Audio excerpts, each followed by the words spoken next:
dear one, sir. I need help. I see things. What kind of things? Chad, the first thing I wanted to ask you was the last couple of films. I know that you had someone else screenwriting the film for you, but I think this one was all you. The kind of the idea for the story and the screenplay as well. How did the story kind of come about, and how did you decide that you wanted to write the whole thing yourself? Yeah, absolutely. I mean, I've worked with a bunch of writers. I mean, we're still working with a ton of writers on different projects. And yeah, I think we were doing so many films back then that, a big part of what we were doing to kind of keep the machine running is that, we would come up with concepts and I'd work through treatments and whatnot. And then I'd find a writer that really connected with it and then, work with them to kind of get the script ready and go to camera with it.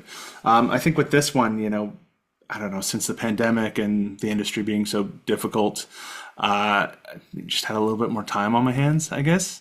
And this was something that, it was really fun to write on my own because I got to just put in a ton of stuff that I've always really wanted to do as a filmmaker. There's just so many amazing scenes and inspirations and films that I love over the years. Like, I've always wanted to make something like an Nightmare on Elm Street or The Cell or, Inception or, bury someone like Kill Bill or, there's just, there's a ton of elements in this movie that I really got to kind of push into it. And luckily they just kind of came naturally. I think another big part of it is that I just started writing one day and it clicked and I think I had the first draft in 7 days. And I mean, this was after a drought of not being able to write something for, 4 or 5 years. But the last film that I wrote and directed was called Never Lost and, very special to me and was, a decade ago or more now. Yeah, more than a decade, because Bite was nearly a decade since we first spoke about that film. Yeah. Don't remind me. I mean, coupled to that, I mean, you said that it was something that just came through out of COVID and you didn't really know what to do with so much time on your hands. But this film feels like it has a lot more comedy in it, especially thanks to a certain Agatha in the movie. Where did that come from? Because Blackthorn films, I mean, there has been kind of some levity, but it's always been kind of very pure horror films. Whereas this it was also a very pure horror film. At the same time, it's got levity that we're not really used to from your movies before, Chad. Yeah, I mean, it's I think a big part of it was tonally. There's a lot of weight on this movie. It was, it's got a lot of dark concepts with it, and I think we had so much fun making Vicious fun as well. And it was so much fun to be on set and have those jokes and have that humor. And I also just, I wanted to make something that was a bit of a wild ride. And, even with all the dark, scary elements of it, people could still have fun. And I think in the script, people really liked Agatha and really questioned tonally if, we could pull it off, because it does kind of create something that's like, I really like that character and I think that she's awesome, but, who are you going to get that's going to be able to tonally deliver these lines in a way that doesn't feel like a wacky, crazy character that's just like dropped in or forced into this kind of like dark, traumatic horror film. And I mean, we did a ton of casting, but I mean, there was no question when Juno came along, it was, What was it about Juno that kind of fit with the script? And what was it, Jim? What did you find in the script, Juno, that you thought you would fit in the script as well? Well, I am really drawn to comedy. That's sort of something that I really love doing. But what I love about comedy is that you come at it from a very honest place. So the character doesn't think she's funny. It's just she is working in her own world of, her dialogue and her thoughts and how she's feeling. And because it's coming from an honest place, then the humor can come out of that. I was speaking to these guys a little bit about, I thought Chad did an incredible job of editing the Agatha character to stay in the movie tonally with what was going on. So it didn't pull too much from it. Like, I'm sure I did some wackadoo things in there that he could have put in the movie that maybe, would really pull us out. So that's the beauty of creating a film together, is like all of these different pieces, and then Chad was the master at pulling it all together so that I wasn't distracting and annoying, Right. I mean, maybe I wasn't, but You said you did probably did some wackadoo things there. Was Chad quite open to you kind of improving a little bit and playing around Yes, a little bit with the characters? Yeah. definitely open to improving and then also really, responsive at like pulling me back and being like, okay, let's I love what you're doing, but let's tone it down a titch. I can't even really remember, to be honest, but I always love to just sort of spitball and try things and then finding the right rhythm together, right? And Chad's yeah, he's very kind and very open and very collaborative. So I felt like I could bring whatever I needed and then we would find the right thing together. And who's responsible for Agatha's look? Is that Chad or is that you, Juno? A bit of both. That's not me. No, no, no. That would be the costume. I think that's Right. Chad and the costume designer, Mandy, Maggie, or sorry, Maddie Maddie. Sorry, Sorry, Styles. He was great. Yeah. He had a Did that whole help you bunch- get into the role? Yeah. I mean, I don't want to give too much away, but she's quite an effusive look, quite a prolific look. Did that make it complicated for the other actors to kind of keep a straight face and dive into the horror of the film, or exactly the opposite? I cracked Ashley up a couple times. Let's be honest. Yeah. But she held it together brilliantly, and she's very, very, very, very committed actor to her work, and so we just played together and just both came in at a very even keel for what we were doing together, and but off camera, I like to make people laugh too. Really, no, it works really well. I thought it worked really well. Ashley, go for it. I just wanted to stay with you very, very briefly, Juno. Yeah. How much hair product was applied to your hair? Because it's incredible, and I'm That's thinking my maybe hair. This hair right now I is can like see that. I haven't washed my hair in a few days and it's kind of dead and straightened, so I threw some curling irons in it. But the hair in the movie is my hair. It's just curly. It's crazy. It's been my entire life. People want to talk about my hair. It's just what I got. It fits the character It does. perfectly as well. So it was almost a character in itself, and I've really enjoyed yourself You did a and good your job. hair. Yeah. So, Shawn, this was a reunion, wasn't it, for yourself and Ashley Greene after you worked in together in Aftermath? So I think you were playing parents in that as well. So, given that you'd got that history before playing kind of a similar dynamic, how did you kind of approach the role to make sure that it's fresh and you're not repeating yourself? Yeah, well, so Ashley and I, made a film called Aftermath years ago, which was also a genre film, but a completely different sort of thriller, I guess. And in that, we played a married couple at odds. So just on the page, the character was very, very different. In that film, Ashley's character was kind of having these experiences, and I was kind of the supportive husband that just didn't believe her, basically, was kind of trying to support her, but just did not kind of understand what she was going through. And obviously just Randall in this it's a completely different character and a completely different dynamic. I mean, really, Ashley and I don't even really share that much time on screen together. It's more about how these characters and basically Randall's actions sort of intersect and affect Ashley's character. I don't want to give too much away. But for me, the interesting thing about Randall and when Chad and I, first of all, I loved the script. When I read the script, I was like, this is the kind of, and I love genre films. I've been in a lot of them. I watch them. I'm really into them. And what Chad and I talked about right off the get-go, and I thought it was kind of interesting, was, he said, we're basically, Randall could have his own film, basically, like the prequel of what happened to get us to the events of this film. And he's like, think about it like that. We're just meeting Randall at the end of his movie. You know what I mean? And it's challenging sometimes to step into a character that so much has happened to, and we kind of, and Randall's, when we meet him, everything is so heightened, and we have to kind of play catch up of like what got him here, why he's here, the state that he's in.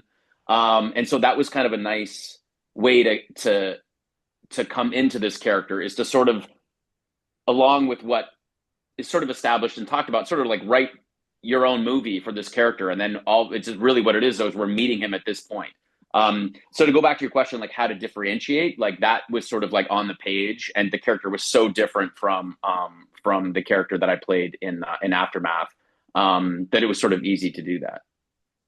Mm-hmm. Yeah, I mean, you mentioned that you could have had a prequel. Was that something that you worked on before you started shooting to build up the character's backstory, so you could maybe slot into that kind of late stage easier? Yeah, 100%. And Chad and I had conversations about that, and it was really his idea. He's like, we're meeting Randall at this point, in his story. And that was really important. And I think it's always important to sort of build a backstory for your character and understand who they are and where they are in the context of this story. But I think especially because I was trying to justify Randall's actions in a way that didn't make him strictly the bad guy. And I think, and I never looked at Randall as the villain of this piece, even though he's making very, very questionable decisions. But I wanted to really understand and buy that, not just like, well, he's, to emotionally go through that. And also, I think Chad put a lot of his own heart and emotion and experience into this, and I could feel that. And we talked about his sort of personal experience and what, on a deeper level, what this film is about and what it means for him. And I'll let him talk about that if he wants to. But that really landed on me. So when I came into playing this character, I was like, yeah, there's a depth to him, and there was just more. There's a lot more to bring to him than just like the bad guy that's making the wrong decisions or throwing a monkey wrench in all these people's lives, Yeah, I mean, I saw it very much as a father wanting to do anything to protect the child, and ultimately, obviously, Ashley's character Cynthia, she goes on that same journey. So I think that's obviously where you guys kind of meet in the middle, despite your relationship. So yeah, thank you, Chad. Did you want to expand on what Shawn was saying? Be interested to hear that. Yeah, I mean, I think Randall's character, for one, what we really wanted with him and why I thought Shawn was so perfect for the role is just that he is just a normal father who's had this horrible thing come into his family and really devastate his entire family. Like the idea of his wife getting sick and going through that whole process and kind of starting to understand what this creature, what this entity does, that's a movie on its own. And then the fact that when she died, this thing jumped to his daughter. And then at that point, he was like, I know what's going to happen to her if I don't step in and start doing something. And they've been to doctors and they've been to the hospitals and they've been everywhere and no one's been able to help and no one believes what they're saying. So at this point, he's now knows that he's not, he doesn't have help from anyone and he doesn't trust anyone because anytime he goes anywhere, they don't believe him and they try to take his daughter away. So it really puts him in a corner of what he's actually going to do next to save his daughter. And he knows that if he doesn't kind of basically start kidnapping people and bringing them into his basement and feeding this thing, then it's going to feed on her and he's going to lose her too. So it's really a situation where, that we wanted to create where it's like makes everyone kind of go, what would I do? Like, how can you say that this guy's doing the wrong thing when it comes down to trying to save your child? So, I mean, it's, and I think Shawn was so great at it as well. We originally, not originally, it was never really part of it, but one thing that we didn't want to do is like, we didn't want to find someone who's this giant, scary, hulking villain that you're just like, well, this guy was scary before any of this stuff happened. I feel like I wanted you to be able to look at Shawn and go, man, I could see him playing on the playground with his daughter and being such a good person. Yes. And even in the script, there was actually a little bit more of his backstory.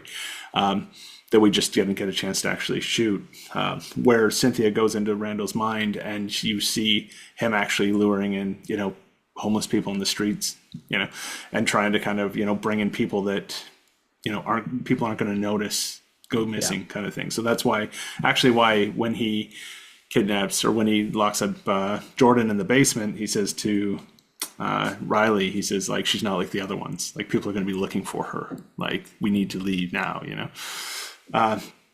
So yeah, I mean, as far as Randall's character, that for sure. And then yeah, I mean, as far as the personal elements of the script, I think this was just something that was a bit of a journey for me. I lost both my parents between this film and the one I had done previously over COVID. And yeah, a big part of what drove me to write the script so quick was, I had the idea of what I wanted to do for a while, and it wasn't until I, started thinking about it in a way of, what's honest to me and what do I feel like I could create in a way that would almost help me therapeutically. Like I was really struggling with their passing, and they both died of cancer.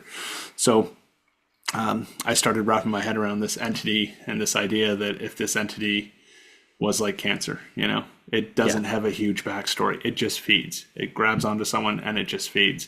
And then I started going, man, I want to create these characters that can go into someone's mind and fight this thing that took my parents away in a weird way. Anyways, that's not what I was trying to have come across in it. That was just for me personally of what drove me to kind of like crack the script and create something. And that's also why there isn't this, huge backstory of what this entity is and whatnot. It's just this idea that, it feeds on people. So, yeah.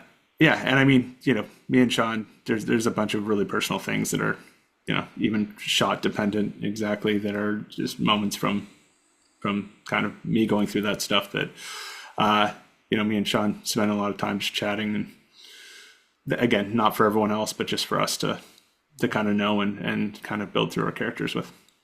Yeah, I mean, it comes through perfectly in the script because everybody's so human and so relatable, despite those fantastic elements. So, kudos to you, my friend. It's I guess it must have been cathartic in some way as well. You say you're trying to understand these emotions and try and sort of do something with it. So did you sort of feel that way, during it, or was it something that maybe dawned on you later? Oh yeah. No, I mean, like, I think there was a day, it was like 9:30 a.m. Everyone's getting their coffees, and me and Shawn were hugging in a corner of a room crying, Yeah. It was, yeah. I think it was the hospital scene, like when the wife passes and there's that moment, and I remember, so my dad died of cancer during COVID as well. So when Chad started talking about this, I was like, oh my God, like I know exactly what this is.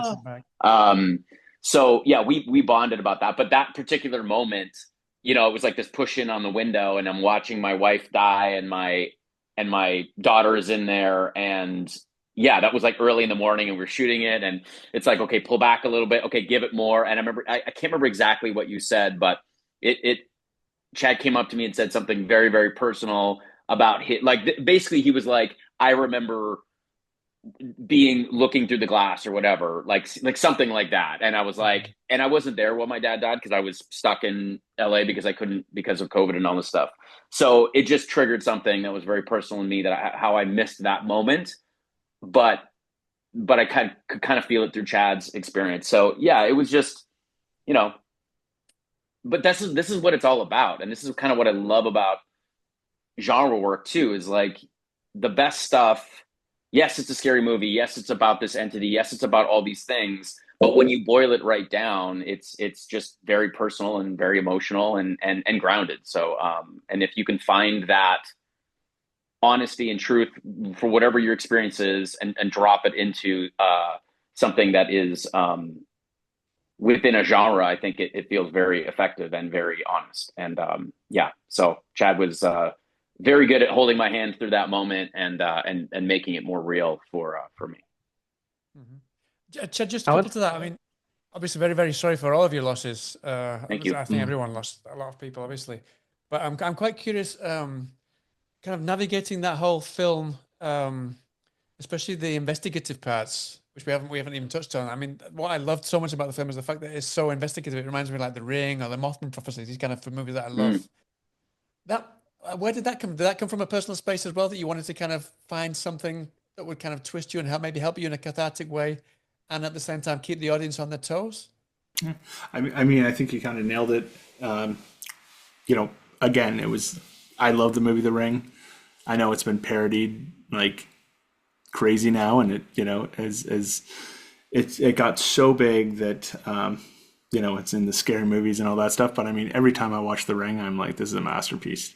I think it's just so effective. I think you know, them investigating what's going on, it's all believable, and it just makes sense. And I think I wanted to do something, create something that kind of takes you on a bit of a journey, and which is also tricky because I also didn't want to reveal too much information about what this thing is. Like, I didn't want to create a mythology. I didn't want it to be, you know, some weird artifact in a temple somewhere, or, you know, whatever. So it's like, even though she's investigating, a lot of it isn't new info that she's getting as much as she's able to cross things out in a weird way.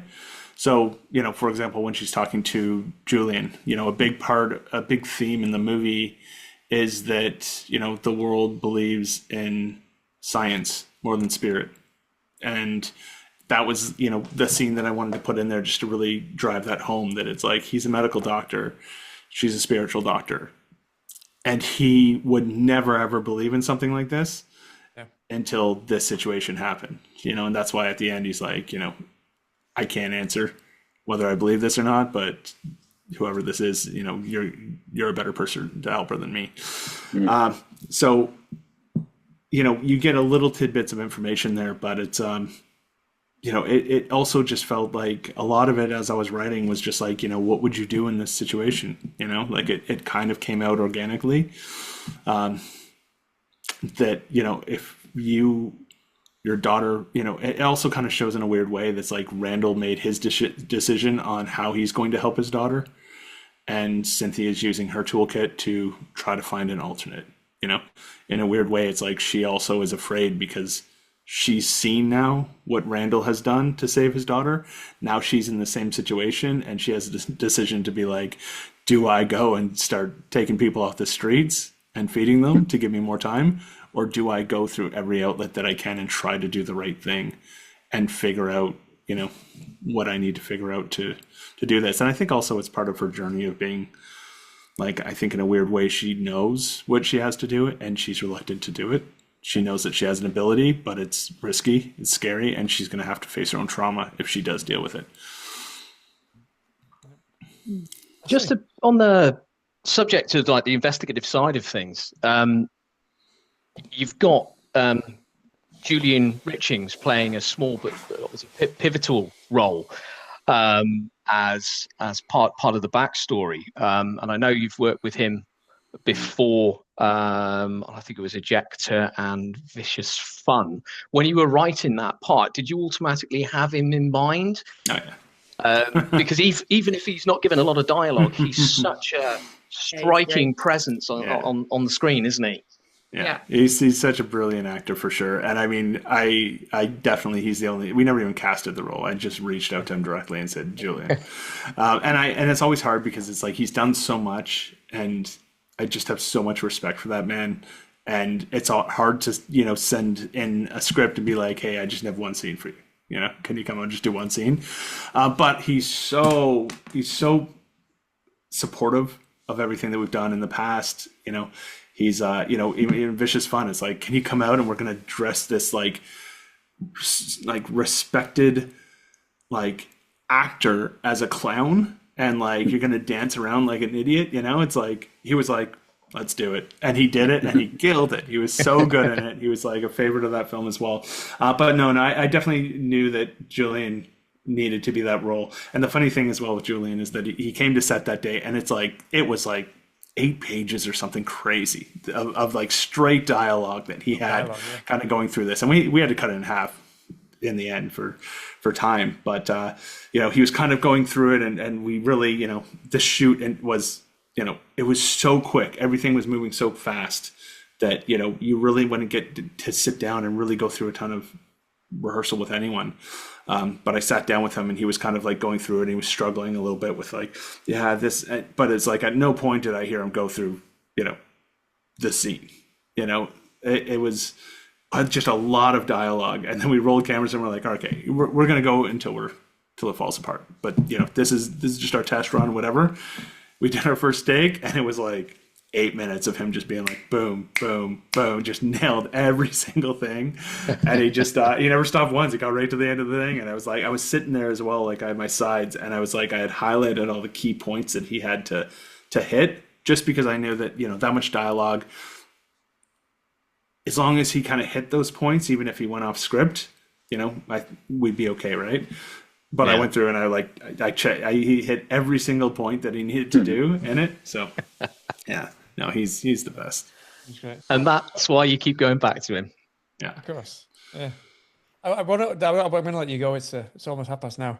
But I cannot talk about the horror scenes that you've created in this movie. I mean, we talked about the investigations, the comedy, but the horror, it really took me back to kind of like the earliest days of the Nightmare on Elm Street franchise. You mentioned Freddy Krueger was a big inspiration for this one. I'm curious, Chad, because you said this is such a personal project. I mean, obviously all of them are, but this is a really, really personal project because of what you've been through the last few years. How did you approach the horror scenes for this specifically? And then I'm curious about the actors. How did you feel that Chad directed you compared to previous films that you worked on with other directors, because it was such a personal project for him in terms of the horror of the film? Yeah, I mean, approaching them, so much of it is like, the setup for it all. There are definitely scares throughout it, but trying to kind of go through it and nail those moments. And scares are scares when you have someone jump out or whatever, but it's like the suspenseful moments are actually the things that or like the heartfelt moments or the character moments are the things that are actually more important to kind of get you there. Because it's like, we've been doing horror movies for a long time. It's like, we know how to do a scare, mind you. I feel like this movie, we definitely turned it up, but I think those moments where like that I find terrifying in it are like when Shawn's, burying Jordan, and you're like, okay, well, she's gonna bust out or something, and then all of a sudden just cuts to him like patting the last thing down, and it's like, oh damn, she's buried, like that's gone.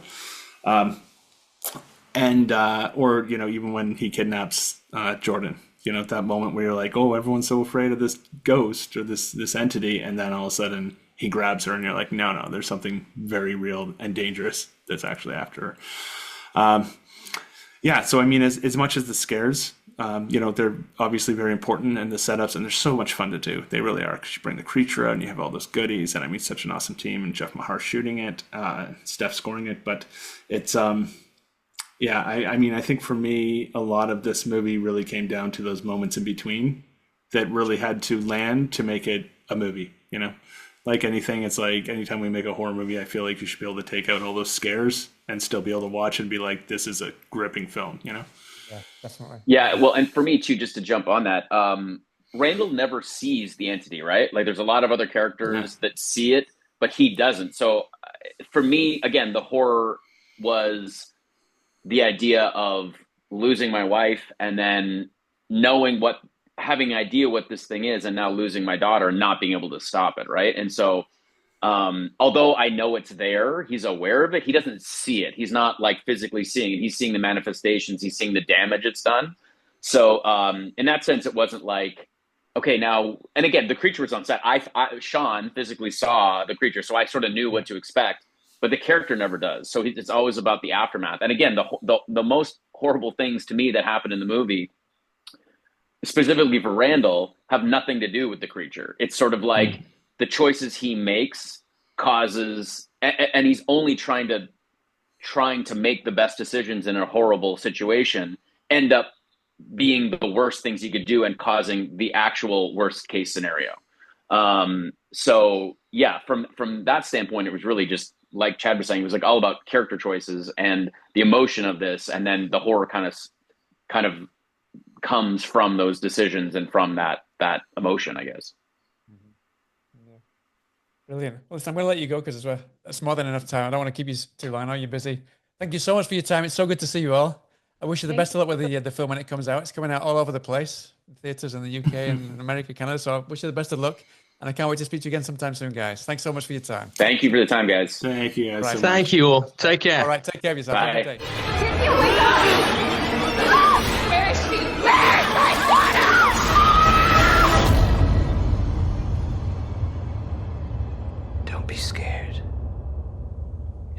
course, if you're afraid.